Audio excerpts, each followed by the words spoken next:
pelibatan partisipasi masyarakat itu sangat penting. Alhamdulillah Bawaslu RI sebagai lembaga yang bisa membuat aturan dan menggelontorkan program itu sangat memperhatikan masukan-masukan dari para pihak termasuk dari kami. Kalau boleh kami sampaikan bekerja sama dengan Karang Taruna. Kalau di sampai di level itu ya, Mas. Sampai di level desa.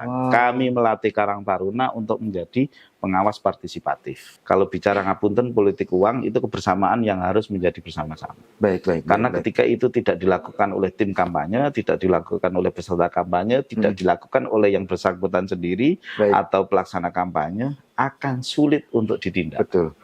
Yang lebih penting sebenarnya adalah kesiapan kami itu langkah-langkah pencegahan. Langkah-langkah pencegahan, karena sekali lagi menindak itu jauh lebih banyak memakan tenaga, terus kemudian energi dan sebagainya daripada kita mencegah.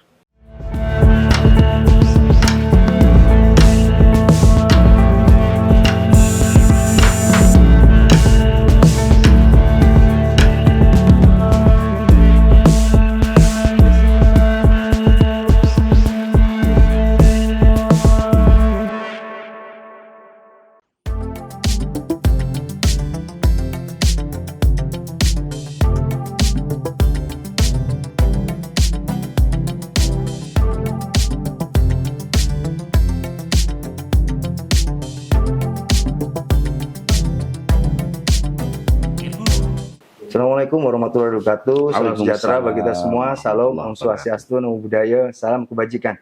Jumpa lagi bersama saya Randy Nukuramanda, jurnalis Harian Surya dan Tribun Jatim Network.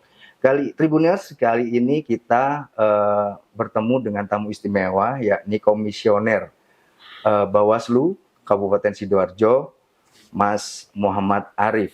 Untuk tahu mengenai kesiapan pilkada, langsung saja kita tanya ke beliau. Selamat siang, Mas Arif. Siang, Mas Randy. Sehat, Mas? Alhamdulillah. Mas, saya pengen tahu mengenai bagaimana sih persiapan Bawaslu menyongsong pilkada Sidoarjo 2024. Oke, baik. Terima kasih, Mas. Terkait dengan kesiapan Bawaslu, bahwa hari ini memang kita sedang menyiapkan semuanya, terutama yang paling awal adalah semua tahapan itu harus kita persiapkan. Semua tahapan harus kita persiapkan, terutama yang paling awal adalah pengawasan terkait dengan rekrutmen ad hoc yang ada di KPU. Nah, itu baik itu PPS, maksud kami PPK maupun PPS-nya. Karena itu menjadi bagian yang tidak terpisah dari bagaimana suksesnya nanti pilkada di 2024 ini, karena mengingat baik di jajaran pengawas maupun jajaran teknis di KPU itu kemarin banyak netralitas penyelenggara yang itu menjadi catatan. Oh, itu temuan dari Bawaslu yang waktu penyelenggaraan Pilpres ya, Mas? Betul. Kalau untuk saat ini tahapan yang sedang dijalani Bawaslu, tahapan yang sedang dijalani sama. Yang pertama adalah itu mempersiapkan pengawasan tersebut. Yang kemudian kedua adalah menyiapkan ad hoc-nya. Jadi kami pun di fase ini mulai tanggal 23 sampai tanggal 27 besok itu melakukan evaluasi terhadap kinerja existing Panwascam dalam rangka untuk apakah kemudian ad hoc kami Panwascam itu akan dilanjut atau tidak. Kalau kemudian dalam evaluasi itu tidak, maka kami akan buka rekrut ulang sebagaimana kebutuhan yang ada. Jadi mekanisnya begitu. Ketika sudah terpenuhi, tentu kami juga dari awal yang perlu kami siapkan adalah bagaimana kesiapan pemerintah daerah, memastikan kesiapan pemerintah daerah menyiapkan, memfasilitasi terhadap Bawaslu ini bagaimana keberlangsungan pilkadanya. Alhamdulillah untuk NPHD sudah clear, untuk proses-proses itu dia clear, tinggal teknis-teknisnya saja, sehingga insya Allah running terkait dengan kesiapan pendanaan oleh pemerintah daerah sudah clear. Tadi kan sempat Mas Arif mengutip sedikit bahwa ada catatan-catatan dalam pelaksanaan Pilpres. Nah, mungkin selain yang tadi bentuk netralitas, mungkin lebih bisa diceritakan lebih spesifik apa sih, Mas, yang jadi temuannya bahwa sampai mengerucut ke arah netralitas? Ya, jadi begini, kenapa kemudian banyak catatan di ad hoc by kami, kemudian termasuk di KPU, tidak hanya persoalan netralitas. Kalau netralitas itu berarti ada kecenderungan terhadap salah satu pasangan calon, salah satu calon anggota dewan dan sebagainya. Cuman juga pada profesionalitas, pada integritas, atau asas-asas penyelenggaraan pemilu yang itu sebenarnya harus dipenuhi oleh seluruh penyelenggara pemilu, baik itu dari bawah sampai ke atas.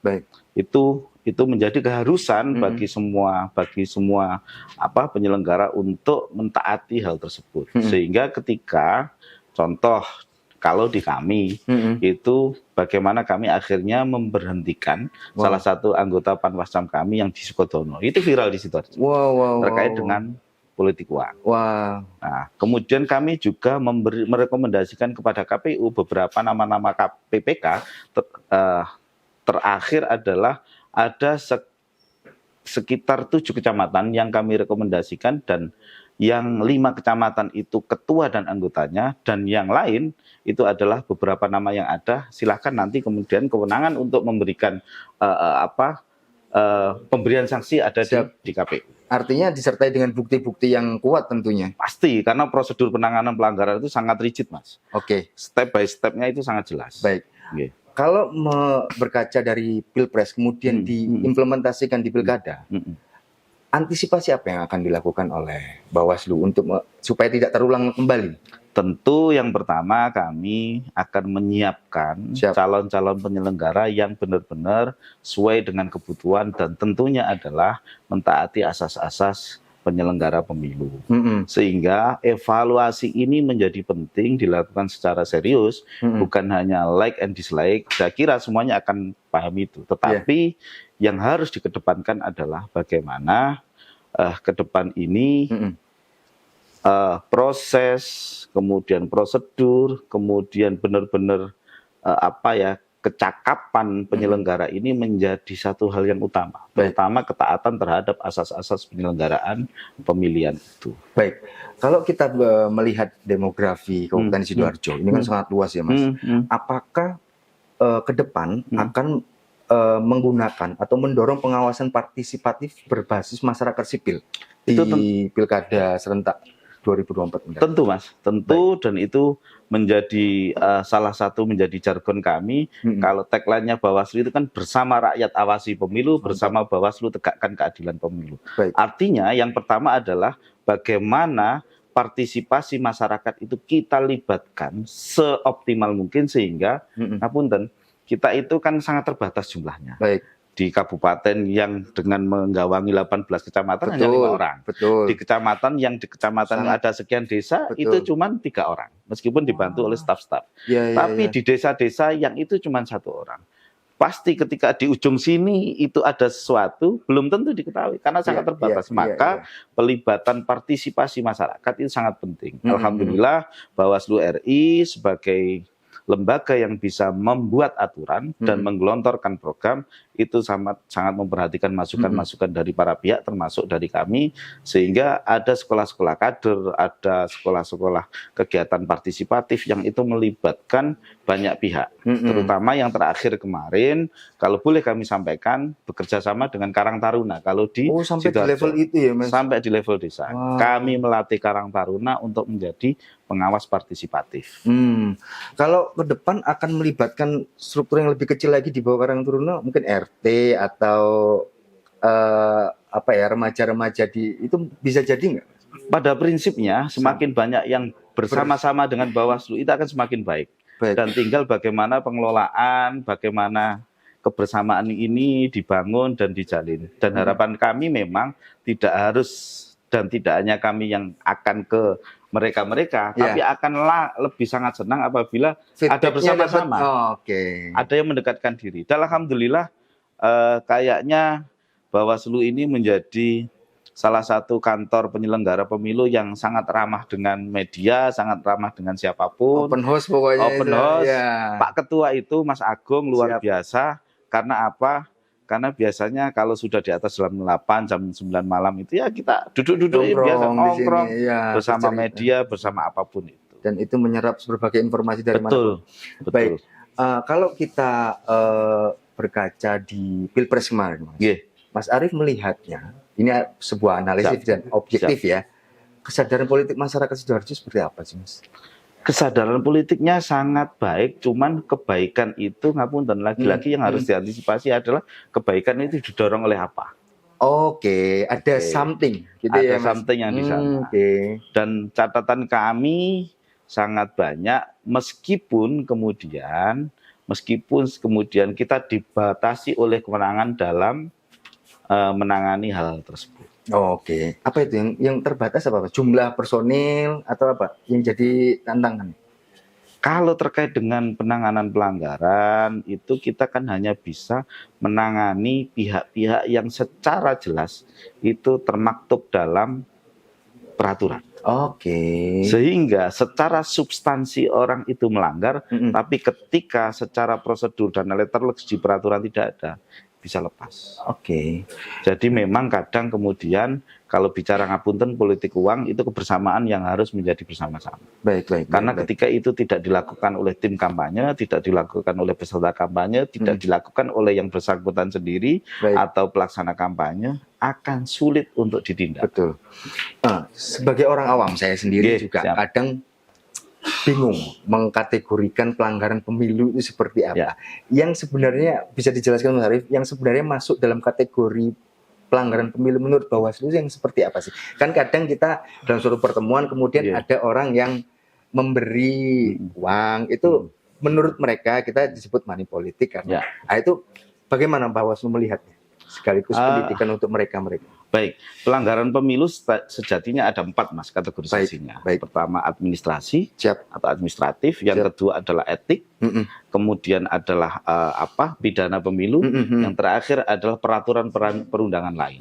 Nah, ini penanganannya beda-beda. Kembali kepada politik uang, ini cenderung kemudian pasti akan masuk wilayah pidana pemilihan. Oke. Tetapi untuk pembuktian itu harus jelas dan terang. Oke, artinya buktinya harus gamblang. Buktinya harus gamblang, subjek hukumnya harus jelas, temposnya harus jelas, lokusnya harus jelas, sehingga itu bisa kemudian disangkakan melanggar pasal sekian. Jika tidak, bekerja apapun di situ, kemudian Bawaslu pasti akan bisa jadi mengalami kendala dalam memproses itu. Itu yang pertama. Yang kedua, kalau terkait dengan pidana pemilu, kami tidak berdiri sendiri. Ada namanya Sentra Gakumdu. Ada namanya Sentra Gakumdu. Dan itu diisi oleh Bawaslu, kemudian rekan-rekan dari kepolisian, dan kemudian kejaksaan. Baik. Alhamdulillah, bangunan di Sidoarjo sudah sangat baik. Ketika ada case apa begitu, kita langsung ada pembahasan, gimana potensinya seperti apa. Ketika itu sudah mengarah bahasanya itu secara formal masuk, pasti kita akan. Tapi ketika secara formal itu tidak masuk, maka kita akan bisa jadi satu pelanggaran itu, satu kejadian itu terjadi lebih dari satu pelanggaran. Baik. Sehingga bisa jadi orang yang dianggap melakukan politik uang itu karena dia adalah ASN misalkan, maka ketika ini politik uangnya pidananya ini lepas, pidana pemilu, maka dia bisa dinetralitas. Karena ASN jelas tidak boleh berpihak, tidak boleh mendukung dan sebagainya. Dan setelah itu direkomendasi Bawaslu yang kewenangan penindakannya, pemberian sanksinya nanti ada di BKD hari ini. Kalau dulu di KSN. Kalau untuk ASN ya, ASN. Artinya ada pasar berlapis yang diterapkan untuk itu. Betul. Baik.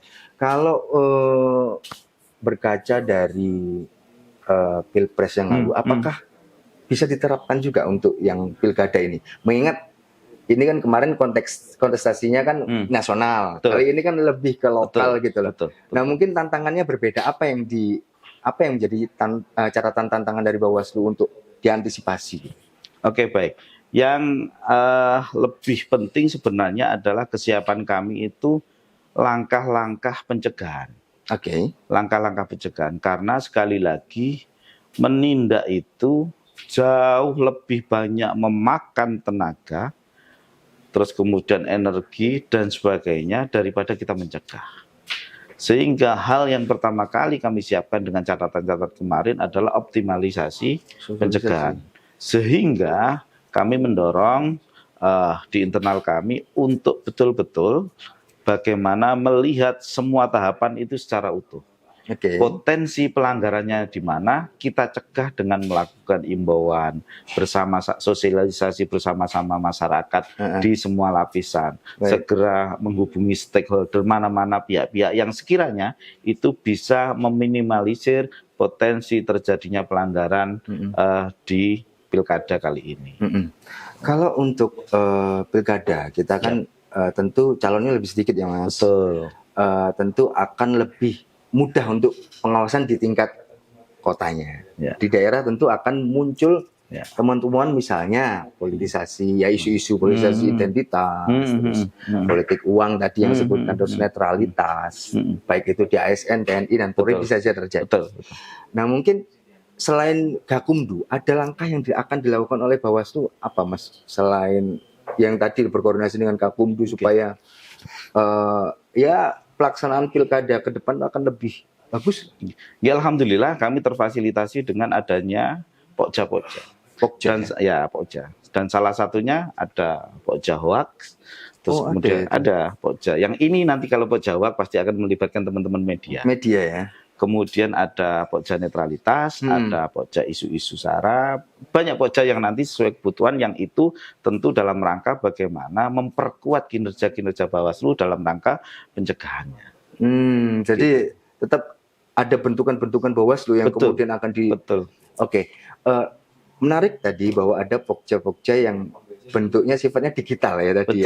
Nah, mungkin lebih didetailkan Mas. Itu ada tim khusus kah atau merekrut cracker orang-orang yang kompeten di bidang itu untuk, atau kayak gimana Mas? Tidak menutup kemungkinan begitu, tetapi yang jelas bahwa Pokja itu pasti bersih dari kami. Kemudian biasanya juga melibatkan Kominfo, kemudian melibatkan teman-teman media. Dan jika perlu kemudian itu mengarahkan selama perjalanan ini sebelum membentuk Pokja kan karena hubungan baik kami dengan kepolisian, terutama di Reskrim itu yang sebagai anggota Gakumdu, kita bisa melihat kira-kira di teman-teman cyber itu menemukan apa. Biasanya kalau ada sesuatu yang sehingga itu report ke kami. Sehingga sangat mungkin kemudian nanti akan melibatkan yang begitu-begitu itu.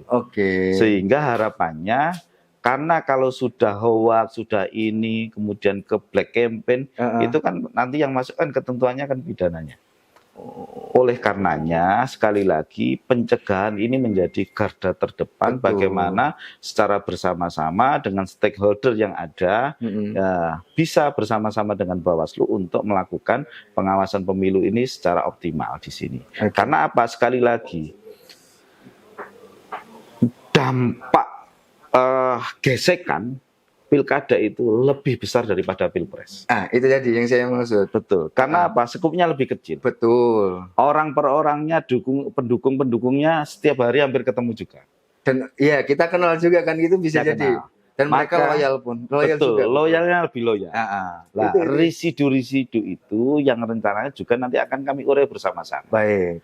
Karena jika tidak pilkadanya wis mari, bupatinya sudah dilantik, rivalitas bupati dengan calon bupati yang lain yang kalah itu sudah selesai, pendukungnya ini belum selesai. Sekamnya masih menyala. Nah, ini yang harapan kami harus bisa dicairkan semuanya itu. Makanya guyonan kami kalau sama teman-teman tim itu, gawe ini mek sedino. Serius iku ya sedino iku. Sampai menang, dan makanya harapan kami deklarasi siap menang siap kalah itu juga diikuti dengan deklarasi siap patuh. Itu terkait dengan peraturan. Baik Mas, saya ini mungkin saya kasih waktu 1 menit, mungkin Mas Arief ada yang mau disampaikan ke Tribuners untuk mungkin pesan untuk pelaksanaan pilkada Sidoarjo ke depan. Monggo Mas. Oke, baik, terima kasih kepada penggemar, pengikut,